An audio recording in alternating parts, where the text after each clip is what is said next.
bedam na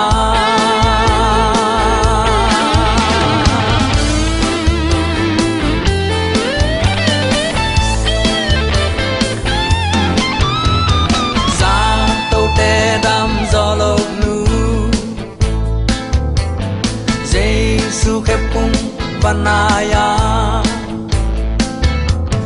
na nain nang hong dam sak dâu ta hi na in na cha ta i du ca la xiang thâu sung a nu mei nu zong a nei sa tên to za tâu te quai i hang dam lo Giêsu bet dam na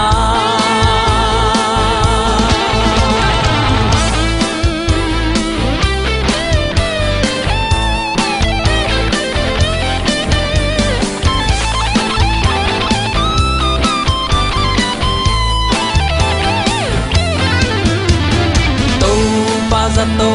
mang pa hi